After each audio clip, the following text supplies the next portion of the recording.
Closed session for today, April 26, 2022. Item 1, pursuant to Government Code 54956.9D1, conference with legal counsel regarding existing litigation, Greer et al. Versus Calaveras County, Calaveras County Superior Court Case Number 18CV43460.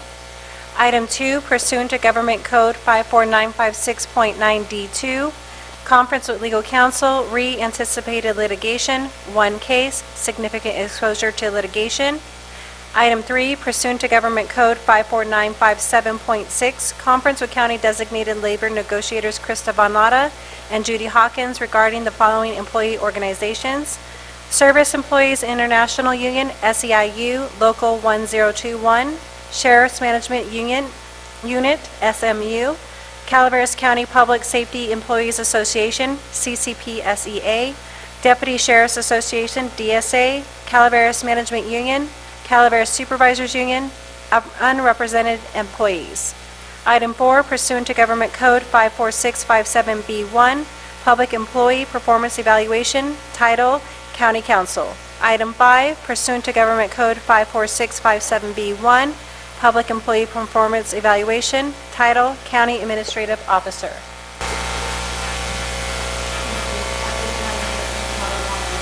There is no online public comment.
capital of Paraguay.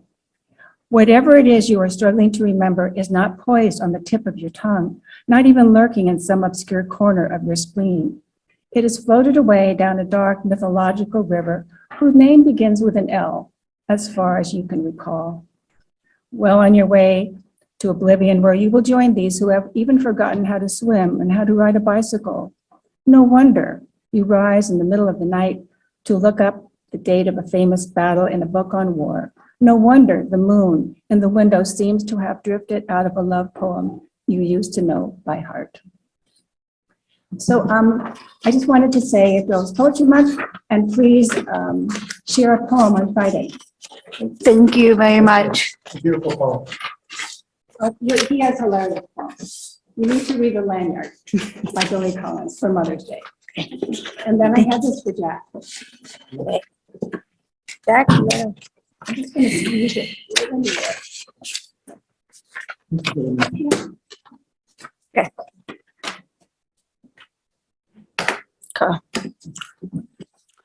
Do we have the recording thing figured out? Because that was a little bit distracting. Yes, And- sorry, so we're having to record via Zoom, so that's why that was coming in. I apologize. Okay, I just want to make sure that that doesn't impact the next, okay. Okay, here we go.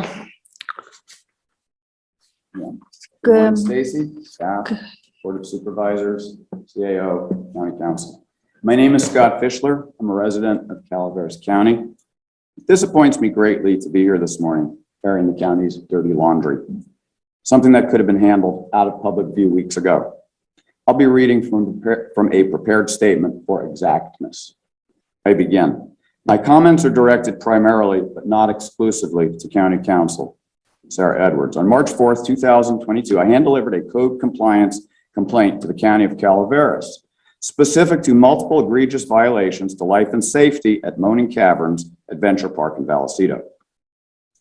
Of the multiple violations, none was more egregious than the terminally deteriorated 100-year-old spiral staircase.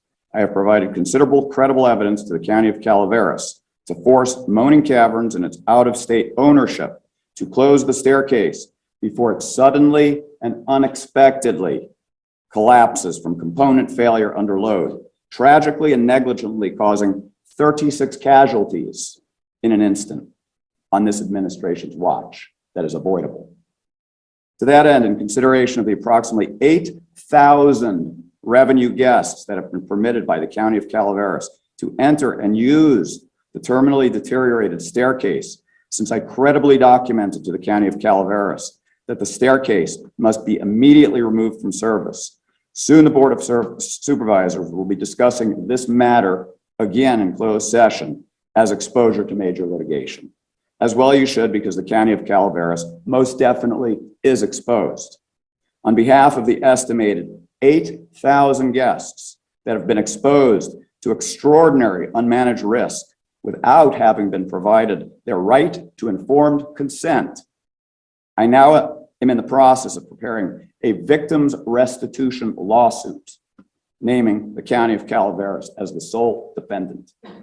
I'll be seeking $10,000 per individual that the County of Calaveras has failed to adequately protect by administrative action of closing the terminally deteriorated steel spiral staircase at Moaning Caverns before it unexpectedly collapses and causes 36 casualties in an instant. $10,000 times 8,000 guests is equal to $80 million. $80 million, I repeat, $80 million. An $80 million victims restitution lawsuit is being prepared for filing against this county. It will grow to $90 million by this time next week if the county's permitted another 1,000 revenue guests on the spiral staircase this week. I've also sought administrative action from Cal OSHA. Lastly, a grand jury investigation will be requested regarding this matter for the upcoming session. I conclude. Thank you, board and staff. Good day. Thank you. Is there any other public comment at this time? No? Clerk, are there any online? There's no online requests. Okay, thank you.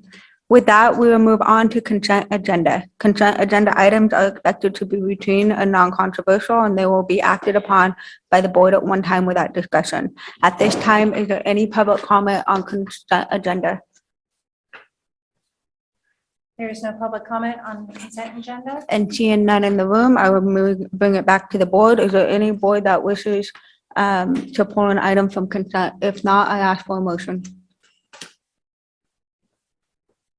I'll move this item, Madam Chair. Thank you. Is there a second? Second, Madam Chair. All in favor? Aye. Aye. You got that? Okay, thank you. Next is our regular agenda, and we have item number 10. Clerk? Item 10, informational item. Clerk of the Board of Supervisors, receive a presentation from the Area 12 Agency on Aging, updating the board on the Aging and Disability Resource Connection Program.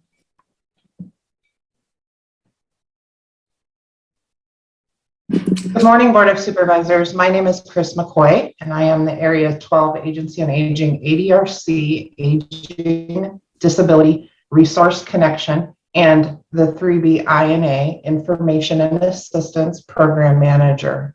So I oversee both of those programs, again, Aging Disability Resource Connection and our Information and Assistance programs. I'm here to present to you today about our Aging and Disability Resource Connection. We were recently designated as an ADRC for the state of California, or Aging Disability Resource Connection Center. So as you can see, let me share my screen. Share. Okay. Can you guys all see my screen and see the presentation there? Yes, Chris, thank you. Perfect. Okay. So as you can see on the very first screen, just introducing our Aging and Disability Resource Connection and who I am and who I work for. So on the second screen that I'm now sharing, this is a screen that kind of shows you for an ADRC, or Aging Disability Resource Connection of the Mother Lode, we have core partners that create that Aging and Disability Resource Connection. The first core partner, of course, is us, Area 12 Agency on Aging. The second core partner is Disability Resources Agency for Independent Living, or otherwise known as DRAIL. So it takes two core partners to create an ADRC of the Mother Lode. It takes, of course, an area agency on aging and an independent living center. So we've got our core partners. Now let me explain what an Aging Disability Resource Connection does. We assist consumers, regardless of age, disability, or income, in making decisions by delivering the right information at the right time of available long-term supports and services for the consumer's choice of care. And as you can see down in the corner of that screen, I have a little maze, picture of a maze, trying to navigate through the bewildering and fragmented maze of long-term supports and services presents a daunting task for many individuals and their families. So when we ask, what does an Aging Disability Resource Connection do? That's exactly what we do, is we help those families and those individuals to navigate those long-term supports and services that are available in their county. Now, a couple ways that we do that. We have a no wrong door system. So we aim to minimize that confusion by streamlining that access to those long-term supports and services through a single reliable source. Us at Area 12 Agency on Aging, or the staff at Disability Resource Agency for Independent Living, otherwise known as DRAIL. We're a highly integrated network of various community-based organizations and extended partners. So I explained to you that we have our core partners in place. Our extended partners will be our next step, so we can start creating that integrated network. People of all ages, incomes, and disabilities receive access to the same information regardless of which partner door they enter. So when they enter DRAIL's door, and if we are the expert, Drail's going to take and do an intake and an assessment and then get that over to us via warm transfers and via fax, secure fax to get us the information. And then we step in and help with our expertise for that consumer. And then that way the consumer is not having to tell their story several times just to get what they need. So that's a no wrong door system. Before a no wrong door system is implemented, as you can see on the right hand or the left hand side, sorry, my other left, the left hand side, it's kind of chaotic. The person's getting sent in all kinds of different directions, really not getting that easy access, streamlined access to those long-term supports and services. But after we implement that no wrong door system, we put that person in the center, and now our core partners and our extended partners are working together to get that person the long-term supports and services that they need.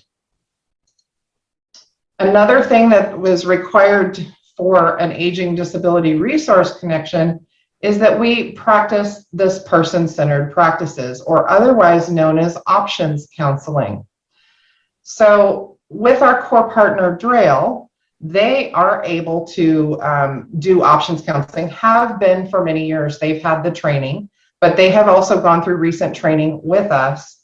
We here at Area 12 Agency on Aging have now done the training as well, so that we can give that consumer that person-centered, that options counseling practices. What are person-centered practices, you ask? Let me let you know. It's a way to help a person to navigate available long-term supports and services to promote that personal choice and self-determination. So we're not making decisions for them, we're giving them their options, and they're choosing which long-term supports and services that they need or want to access. We also use warm handoffs to provide that person with the information and available resources to make informed decisions. Now, let me pause for a second and explain warm handoffs. So if I have Mr. Smith sitting in front of me, and Drail's actually the person that I need to put him in contact with because they provide the supports and services that he needs, I'm going to pick up the phone, and I'm with Mr. Smith with me. I'm going to call Drail after I've done that intake and assessment, and I'm going to let Drail know that, hey, I have Mr. Smith here. I'm going to fax you over his information. He's in need of your expertise. Drail can then step in and say, okay, Mr. Smith, when's a good time for us to call you? We're going to get that information from Area 12 Agency on Aging, and we're going to get you connected with those long-term supports and services that you need. So that's a warm handoff. We develop culturally competent care plans. With regards to that options counseling, we're actually making a plan. We're sitting down with them and determining what needs they have, what services match up with that. They're choosing those services. So we're creating that competent care plan for them and getting them connected with those resources. We streamline access to preferred public and private funded long-term supports and services. We build dynamic relationships to support that person's transition. And most of all, we focus on the person. The goal is to support their decisions about where and how they wish to live. So there are 4 core services that our Aging Disability Resource Connection needs to offer. We have to offer an enhanced information and referral service. We have to offer options counseling, which we just talked about. We have to offer short-term service coordination and transition services. This is where our core partner Drail really shines, because these are areas that they have funding sources for, and that can actually help those consumers with that short-term service coordination or those transition services. Now let's delve a little bit deeper into each of those core services. So on enhanced information and referral services, how do we offer an enhanced system if we're closed part of the time, right? We're a brick and mortar building. We operate 8 to 5. What if someone needs services after 5 or needs access to figure out what services that they need after 5? So how we did an enhanced information and referral service is we created an online resource directory, which I'm going to talk about in just a few minutes. So that's how we kind of met that enhanced information referral service. Also, part of that enhanced information referral service includes that options counseling piece, which is the second core service. So we're stepping up our game and making sure that we're really sitting down with those consumers and getting to the bottom of what their needs are. We're making that care plan and we're getting them connected with those services that they want and need.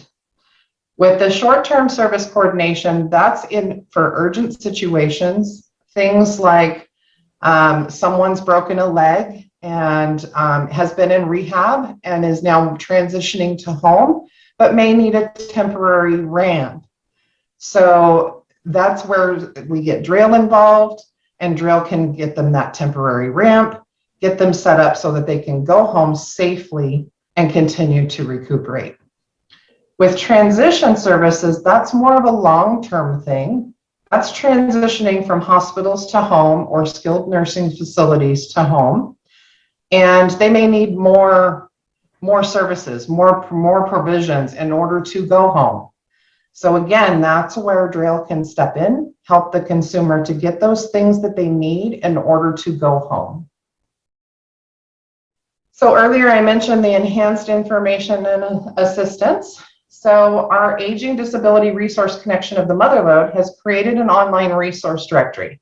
So this is a flyer that we have that we can certainly send out to you guys.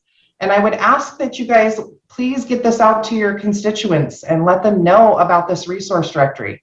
So as you can see, this resource directory actually covers all 5 of our counties: Alpine, Amador, Calaveras, Mariposa, and Tuolumne. And it includes all the supports and services and programs that I could find for each of those counties. And so this allows the consumer to be able to go online, or their family member to go online, search for what they need at this resource directory, and then be able to connect with that service or provider the next day. So as you can see, I'm not going to read the great big long web address, but it's a big long web address. But I will point out that there is a QR code at the bottom. So that QR code allows those that have a smartphone to be able to hover over that. It scans it and then sends their smartphone or their smart device straight to our resource directory. So our next step with our Aging Disability Resource Connection, as I mentioned earlier, is we're going to start reaching out and getting those extended partners in place, so that no matter which door a consumer enters, we'll have a shared intake between us that we can all use and share. We'll have a memorandum of understanding in place so that we can share that information with each other, so that that consumer does not have to tell their story 3 and 4 and 5 times just to get the services that they need. They tell it once, whatever partner door they enter, and then that partner gets them connected with the other extended partners and whatever services that consumer is needing. So this is just a beginning list of who we're looking at to possibly become extended partners. As you can see, we're looking at like adult protective services, the caregiver resource centers, the food pantries, hospitals, nursing facilities, the ombudsman, of course, and the senior centers, veteran services, and a whole other list of extended partners. So lastly, I want to leave you with, who does an Aging Disability Resource Connection benefit? They benefit everyone because they're consumer driven. We've put that consumer in the center. We're more efficient because we're now working together with all of these other agencies and partners. We're more cost effective because we're sharing those responsibilities in doing an assessment and sharing that information over to others. And ultimately, we get better outcomes for the consumer.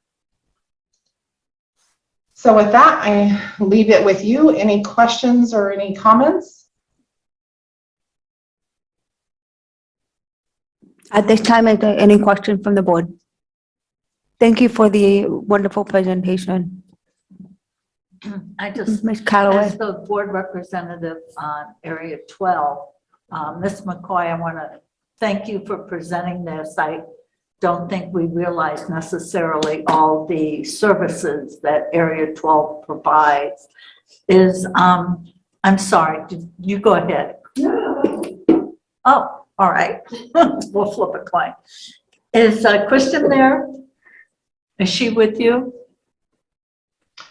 She is in the attendees side. That's all right. It's okay. I just want to remind the board that Meals on Wheels is under the umbrella of Area 12, and the high cap program, which has saved our constituents thousands and thousands of dollars from their individual counseling that they receive through Area 12.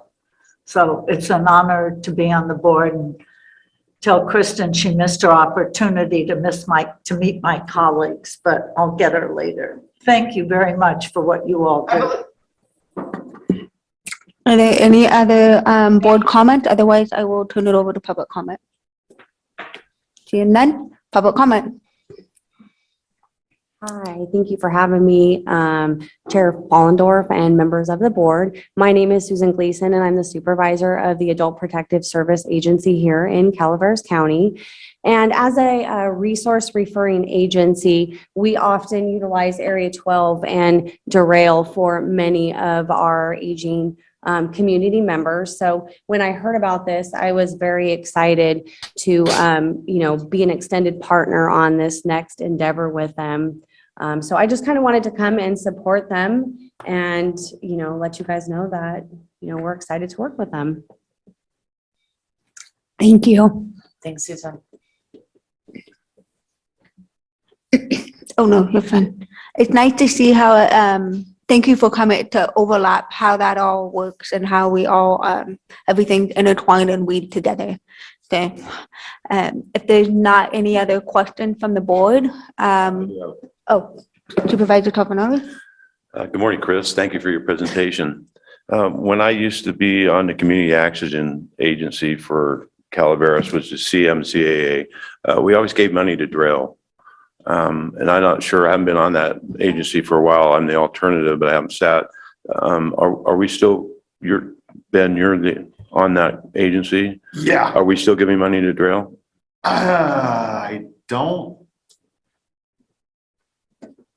I don't believe so at this time. There's been some restructuring over the last couple of years. I'd have to go back and look at the budget, but there's a few programs we are investing into. I think she would have the answer before I would right now.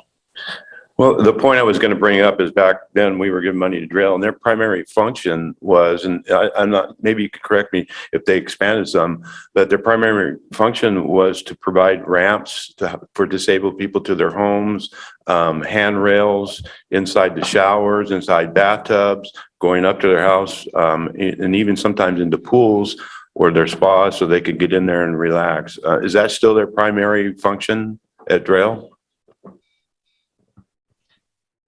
Yes, sir. They do that and many more things, actually. They do have a community service center where they're bringing in disabled individuals and teaching them how to cook and having all kinds of different types of classes for them, computer classes, things of that nature. They do have personal assistant referrals. They also have an information and referral program. They have housing referrals.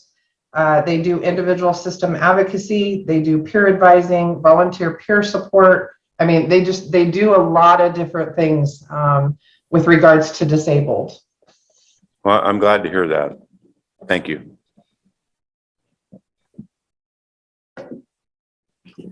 Are there any other, Supervisor Stopper? No? Okay. Are there any other comment? Okay. Oh, hi, Kristen. Hi, Well, Marita, I'm trying to figure out this whole system. I just wanted the board to meet Ms. Milhoff. She is the executive director of Area 12 and an outstanding executive director, if I must say. So I appreciate on behalf of the board Kristen, everything that Area 12 does for the residents of Calaveras.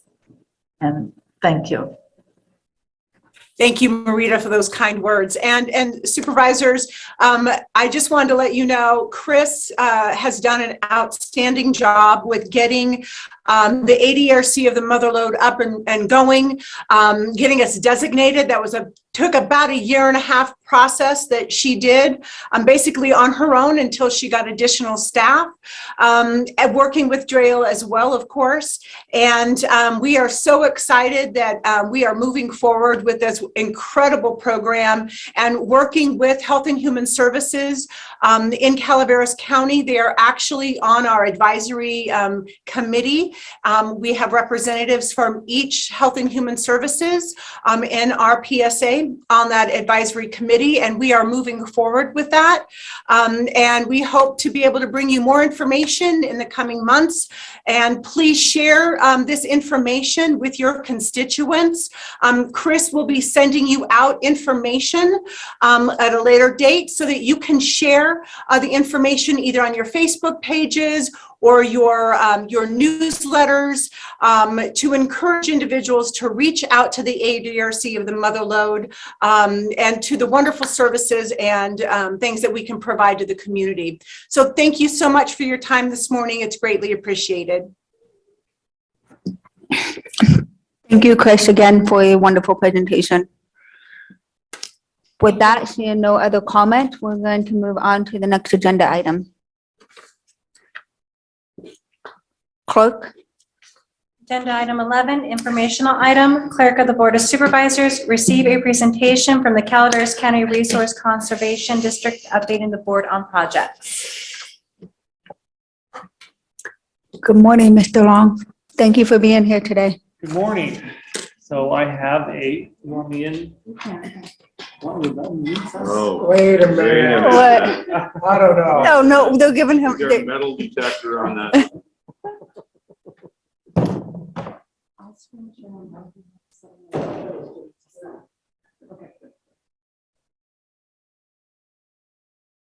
Good morning.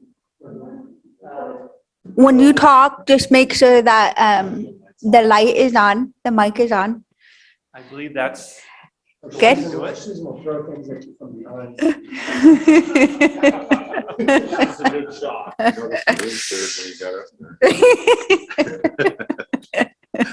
Oh, thank you for being here, Mr. Long. We appreciate it. Well, I appreciate the opportunity to come and just give you a quick update.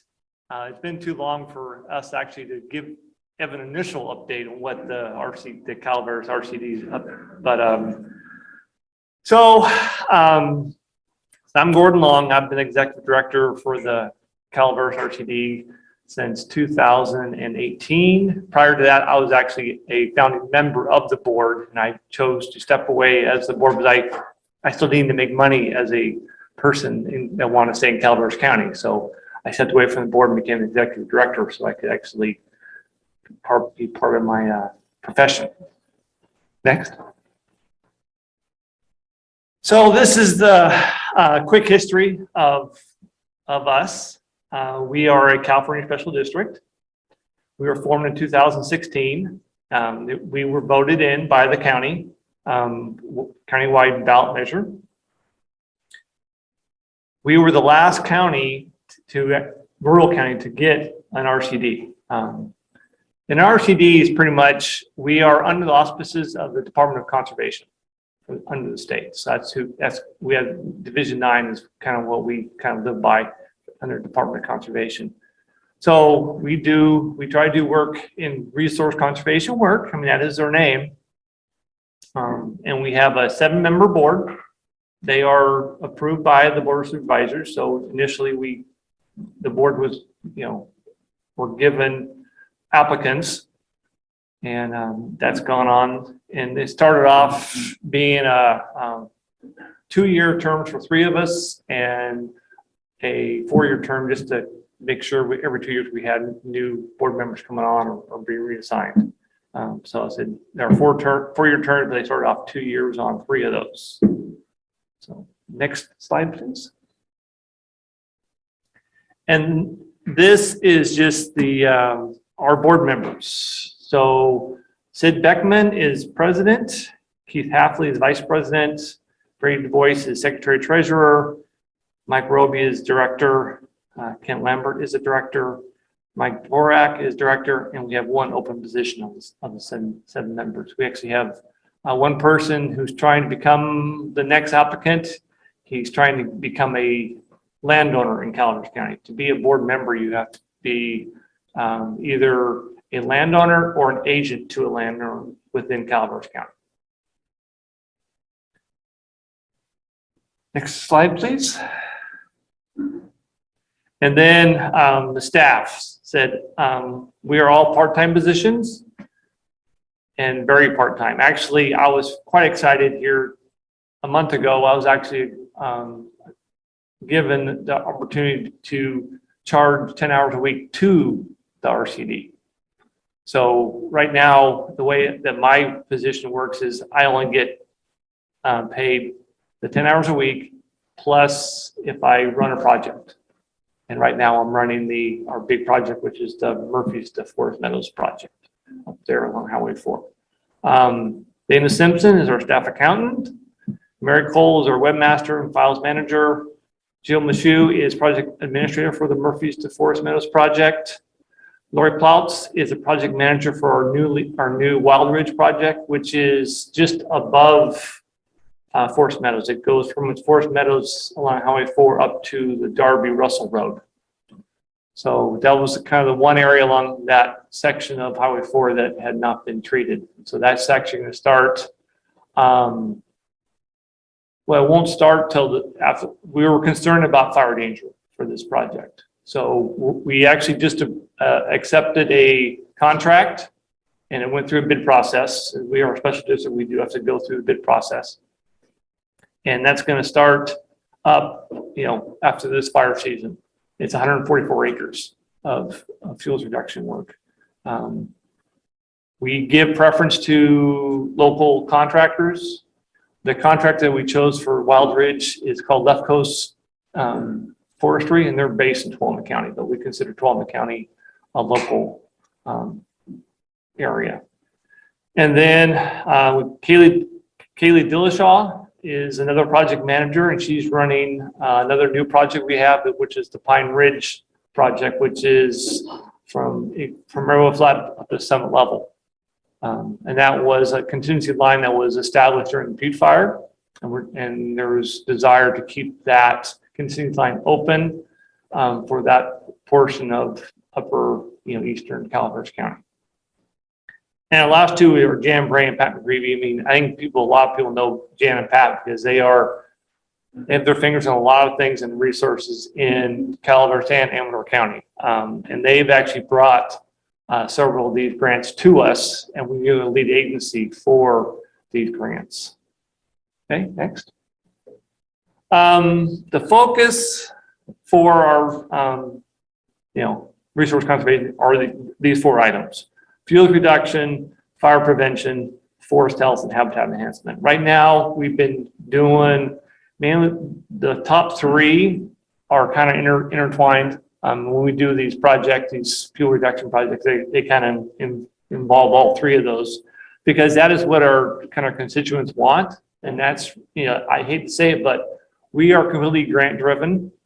So we pretty much look for grants that have money available. And that's something that we are confident we can do.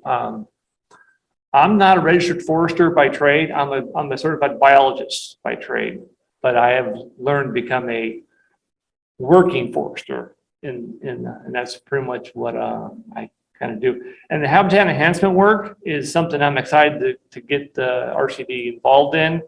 We have a couple projects that might get approved through our mother agency, umbrella agency, which is the California Association of RCDs. It's a 501c3, but it's based in Sacramento, and they are kind of our lead as far as our background. And like I said, tomorrow I have a staff call with them every 2 weeks. So we're doing potentially some monarch butterfly enhancements to a proposal, And we also have one where we're trying to install roosting and nesting structures for sensitive species in Amador, Calaveras, and Tuolumne counties. Next slide, please. So this is a quick synopsis of what we currently have going. You see right now that our big one is the Murphys to Forest Meadows, and that is a CAL FIRE grant, a little over $2 million. The Wilderies is just starting up. We said that's why I just talked about Left Coast is going to take on that. Pine Ridge is our first Sierra Nevada Conservancy grant that we are taking on, and then the fourth one, which the direct award, is actually very exciting to us because apparently CAL FIRE likes the work we've been doing on the Murphys to Forest Meadows project. So they came to us and said, we want to give you $1 million to work on fuel reduction projects in the TCU unit. So, CAL FIRE works on the unit basis. So the TCU is Tuolumne Calaveras unit. They have a fuel reduction project they want done in Tuolumne County, but they came to us to get that accomplished. So we had to get a resolution from the Tuolumne County RCD to do work in Tuolumne County. We don't have the authority to work in Tuolumne County. Tuolumne County RCD has that opportunity. So we are going to be doing a 130-acre fuel break up Highway 108 below between Lions Reservoir and Twain Hart. And then the one on the Calaveras side would be the Frico City. We're pretty much going just below Rite of Passage along Frico City up to almost to Cheap Branch. And that's a project that CAL FIRE is very anxious to get started, in the fact that that was another spot where the Butte Fire was stopped. That road was, a leading line. And so they want actually a dedicated fuel break along Frico City. And then the last one, and the next two are ones that we have applications submitted into CAL FIRE. And the thing about these CAL FIRE grants is CAL FIRE has a lot of money, but they've also got to be very competitive. They either have 1 or 2 grant application processes a year. The one that we just applied those to there were approximately 400 applications for that grant cycle. So CAL FIRE, everyone's learned that CAL FIRE has a lot of money, and they're going, The last one there is the Bummerville Blizzard Mine, and that's been tentatively approved by Sierra Nevada Conservancy to move forward. That one was another SNC grant, and these SNC grants are pretty much have been developed by Jan Bray and Pat McGreevy for us as volunteers. But we will be the lead agency. Since we're a special district, we can actually do the CEQA compliance work, which streamlines our ability to do that. Other organizations that don't have authority through the state of California would have to use another organization to do the CEQA work. So we actually can do that since we are a California Special District. So that kind of is a nice caveat for the RCD. Next slide, please. So the next 3 slides are just pictures of the Murphys to Forest Meadows project, before and after. One thing that if you talk about is that I take a lot of pictures, and a couple of these pictures of these are up on the wall. My life now as a photographer is doing these before and after pictures of our projects. This is pretty much what I do now. My pictures are now not pretty flowers. It's looking at forests and showing what we're doing, what the place looks like when it's degraded and overwrought with dead material. So like that, this first picture, it's kind of, those 2 trees are the same tree. So it just shows you the manzanita wall that was there prior and then what it looks like afterwards. So we're pretty excited about the next slide, please. This is another one. This is on top of the Murphy's to Forest Meadows project. This is, if you guys have been up by the four bays, up Crestview or Mount Davis, this is looking south. You can kind of see a couple, it's really hard to tell, but there's a couple little bald spots that you can kind of see in both pictures. And then, so that is from the exact same spot. It just shows you how much debris that we're getting rid of. Next slide. And this is the lot. This one is on the upper portion that we actually done in June. This was our first little project on this. We have 5 units for that project. And just goes to show you, we're trying to get all those fuels reduction work done. So we can, we're not going to stop ignitions, but we're going to stop the spread of ignitions. And that's the one thing I mean, fires are started 95% by people. The way to stop them is the fact we can't have the fuels. So, I mean, we're still going to have kids running around. We're going to have chains on cars or mufflers backfiring. But the idea is back, we're going to be able to stop the ignition from getting big. And that's kind of our goal. Next slide. This was the first day on the left-hand side. This is our first day looking at this project that we're one of the units on Forest Meadows. The person in the red is our registered forester, Ed Struffenegger.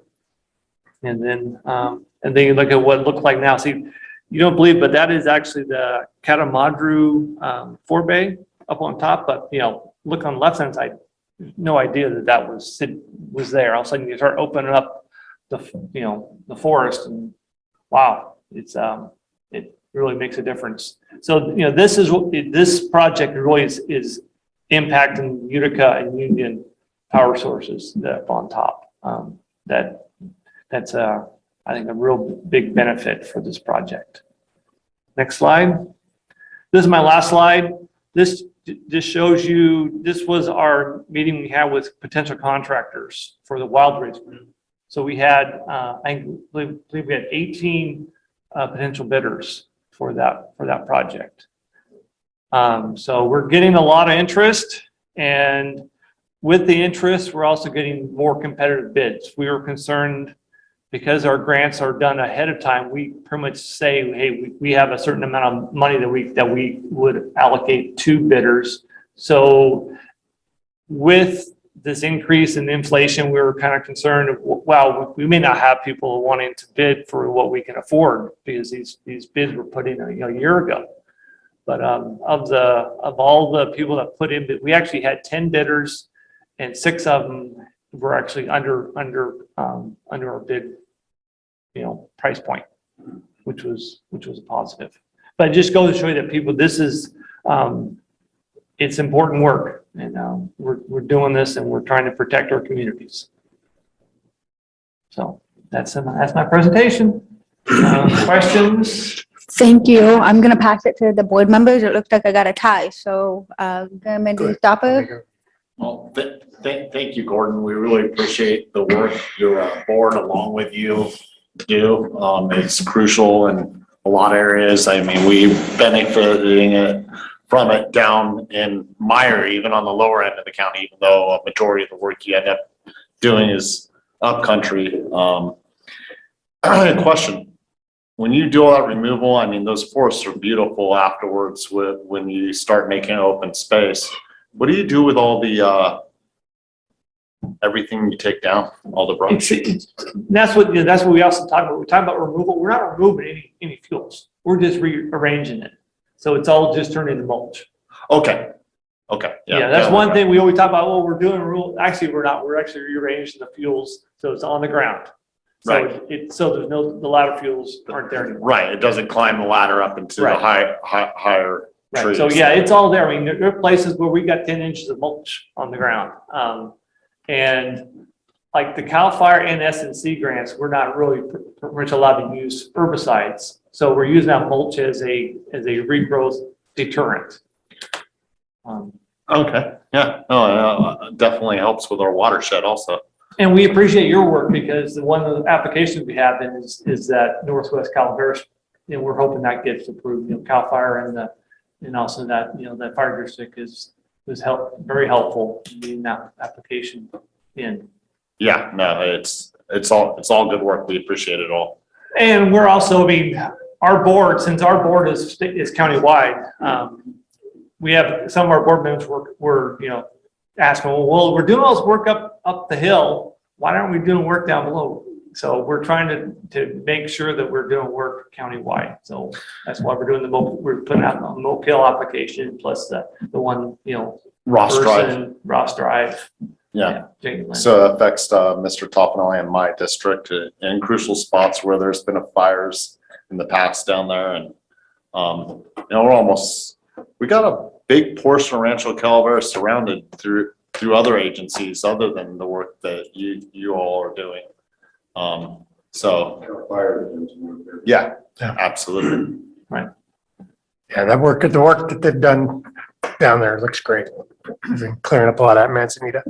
Gordon, thank you very much for here today. I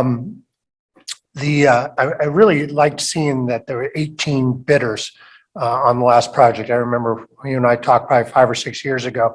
We were having a hard time getting anybody to transition from logging to this type of work. So this really shows an increase in jobs and interest from our business community to take this on, as well as new companies coming up. So that's a real plus coming out of this whole project. Oh, I think it's very important. One thing, I was just, you know, getting ready for this presentation this morning. I got back online, and you guys might want to look at it. I didn't have time to put it in the presentation, but the Serial project, which is going over the Yosemite YSS, Yosemite's solutions program. I mean, they're getting $22 million to do work over mainly in Tuolumne, a little bit in the Calaveras unit, but we're getting more and more money. I think we should definitely remember that, you know, it's not just fire safety, but it's economy building Yes. as well. Bringing these new dollars into our county. These are our boys and girls out working and selling sandwiches and all the other things that go into in the operation. My question is, Gordy, what are ways that our board can help your board continue to be successful? Boy, I mean, we've kind of established our board to be pretty independent. In fact, because we're not asking for any money, we're kind of proud of the fact that we're doing this all, you know, on ourselves. Without us. So stay out of your way. Is that what you're saying? That's what I'm hearing. So we do want, that's the thing about this, that's why I want to make you guys look at the Serial project, is the fact that this is a project that was pretty much three-pronged between the National Forest Service, the YSS group, and Tuolumne County. So the county was directly involved in that big project. So at some point, we may be coming to you just to see if we want to, you know, be more of a partner with the county. Well, thank you. And it seems like you've got some wind under your wings with these grants going forward. And So we're completely stoked about the one that Cal Fire came to us with, that they want to give us $1 million. We'll give you $1 million to do work. It's like, oh, okay, I guess you guys, you know, want to, you know, work with us. Well, and I think that's a compliment to your board, to you and your board of the work successful work that you're doing. And I gotta give a shout out to 2 of our board members who are actually our foresters. So Sid Beckman, who's our president, is a retired U.S. Forest Service fire ecologist. So I mean, and then Brady Du Bois is, you know, he worked for SPI. He's 27, you know, worked as a forester for SPI for several years, and he now is working as a appraiser for American Farm Credit, going all over the country. But he lives in Oak Hill. well, be sure to express our gratitude to Jan and Pat as well. Yep. They are truly amazing. I don't know, Pat got me lost on the Arnold Rim Trail with GPS. I didn't care. But she's over it. You know, I still owe you for that. I was gonna say, who bribed that one? I do have one other comment, because you asked about what the board might help us with. There's a thing that's coming up that SNC has this trails and, you know, economic for doing tourism. I don't know if you guys have heard. And so they're going to come out with some money to for tourism and increasing economic development for counties. So my idea was back to developing a better trail system to connect with the Coast to Crest Trail and the Pacific Rim, the Pacific Rim Trail. Arnold Grimcher. Right, the Arnold Rim Trail, yes. And yeah, trying to get it where we can actually have a trail potentially on Forest Service, lower elevation. I mean, think if we could connect the, what's the one up on top? I'm having a brain. Coast to Crest? No, the one that goes from Mexico to. The PCT? Pacific Crest Trail. Think if we had a loop, a lower elevation and a higher elevation. So where people can come, I went to New Zealand for a month when I was younger and did the hut to hut trails. And I met people from 20 countries in New Zealand on these trails. I mean, why couldn't we do that in California? And why can't we start it here with Pacific Rim Trail, with the Coast to Crest Trail, and Pacific Crest Trail? Why can't we have where instead of having to fly somewhere, you can hop one place and wrap around and do it? So I mean, I think that'd be a fun thing to get started in the Central Sierra. You have any more questions? I think Ray Marita? was Ms. Lund, could you please tell Mr. Schottenegger hello? I haven't Yeah. seen him I'm seeing him this afternoon. since we were on opposite sides of a civil cultural issue. With the bids that you received, that was predominantly before the increase in fuel costs. It was. Will you be able to modify some of those or? Actually, for the Wild Ridge project, that was just after, so we had people that actually bid with the anticipated fuel costs. But on the Murphys to Forest Meadows project, we have 3 contractors currently working, and we had 2 of them ask if we can get an amendment, and we had enough money left over on project that we actually offered them $150 per acre more to cover for higher fuel costs. You also mentioned earlier that you award local. How do you do that? Because that's public money. So what we do is we have a ranking process, and we give, if you're within the 3-county unit of Amador, Calaveras, Tuolumne, they get a boost. They get like either a 5 or 10 point boost on if you're considered within that 3-county unit. How come we do it if we use general fund money, but if we have a grant from wherever else outside the county, we can't do that? So it depends. It sounds like what Mr. Long is describing is more of a request for proposals process where it doesn't have to go to the low bidder necessarily. They rank a variety of factors. On contracts that we have to go to a low bidder, those are different. And then also the grant funding. So for instance, if we have funding from FEMA, for instance, it usually explicitly says we have to go with low bidder no matter what, can't use local preference. So it always depends on the funding source and then what kind of contracting process we're using. Yeah, our ranking, includes cost, of course, but we also talk about experience, approach, and, and local. I mean, we have like five to 6 criteria that usually what our bid process includes. I saw the one you had over at Darby. It looks beautiful. Wait till you see the one up, the one we're going up to the 2 forebays up Mount Davis and Crestview. I mean, that to me is looking phenomenal. There's people that live up there too. And they're getting, and the people that did Darby was, tenor logging. And Jack, you said about, these logging companies that are trying to, switch, and tenor logging is one of those that is definitely done that switch from being a logging company to a fuel reduction company. They're doing great work. Do they sell wine also? while Yes, they they're, do. Logging? Not while they're logging. I didn't mean drink it. Maybe they're selling. Thank you again for presenting to us. We really appreciate it. I do need to make sure I ask for public comment, right? Yep. Do we have any public comment? There's no online public comment. Okay. And I don't see any in the room. It sounds like you'll be visiting us soon. Sounds like there's some food for thought for the board in the future. So we look forward to having a conversation in more detail about all of that. But in the meantime, this is amazing work that you and your group have been doing. So congratulations to them on that. Thank you, Gordon. Yeah, thank you. And we would like to do this at least twice a year. You know, this is our first we've ever done. We'd like to do this financially. Of course. Yeah, we got to see them twice a year. Thank you. Thank you. Thank you, Gordon. Yeah. Okay, we're on a time limit here, so last on the agenda for public is supervisory announcements. I'll start to my left. We have Supervisor Callaway. Any comments? When Area 12 was talking, they used the word wrong, no wrong door. And I thought that was a good concept that we could use in the county.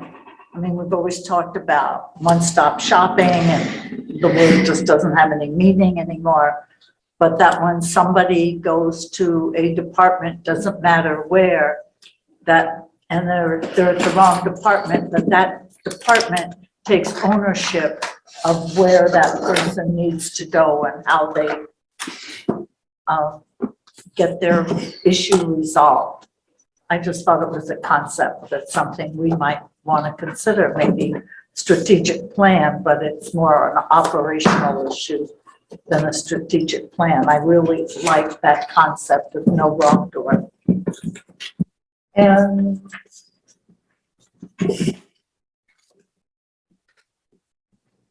I'm going to Risky Reno for the first time in 35 years or however long. I am really excited. Do I wear my cowgirl hat? Yeah, and boots. Okay. I'll order you a mustache.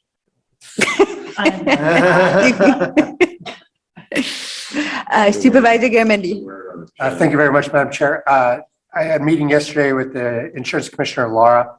The Department of Insurance is coming out with a new set of rules that are going through administrative law court right now, where they're going to have a system in place where you'll get credit for the wildfire mitigation work that you do around your house, be it in any part of the county. They're coming up with a format that'll be transparent, and we'll actually be able to ask our insurance companies what our score is and why, and they will have a matrix to tell us. And so it won't just go into the black hole of you've been dropped, good luck. You'll get dropped and they'll tell you why, or you'll have a reduction and they'll tell you why. Those things are all going to be coming out over the next 6 months. It's exciting. I'll keep this board informed. In addition, I have RCRC meeting tomorrow in Sacramento and the Golden State Connect Authority meeting on Friday, where we continue to move forward on figuring out, hopefully we'll have some announcements shortly on where the first projects for Golden State Connect will be. So we're looking forward to coordinating both county and state efforts in that. And I'll keep the board informed as there are germane items that come forward. Thank you. I have a Thank you. question. Jack, the credit for doing things house hardening clearance, is that a given? Okay, I can't talk to you because you're on a short leash. I'll talk to you later. I will actually, there was public information that was given. I will distribute it to the CAO or county council who could distribute it to the board members, the flyers that we got at the event. Okay, thank you. Supervisor Toffenali. Well, thank you, Madam Chair. I wasn't going to speak, but I have nothing to report. Supervisor Stopper. 22nd Annual Kids Fishing Clinic, Saturday, May 7th, 2022, 9 a.m. to 1. Bring the kids. It's going to be a good time. Hot dogs, sodas, and lots of fish. We secured our fish stock, which, you know, can be shaky these days, but yeah, that's all I have to say. There's logs in the creek. Miss Callaway. It's a Utica right away. And I'm not going to put my commission members in the creek for liability reasons. You get me waiters and you get waiters and we'll go do it, supervisors. How You about guys can give go argue it out Joel outside. Webster a call. And I have nothing to report. At this time, we will convene into closed session. Thank you.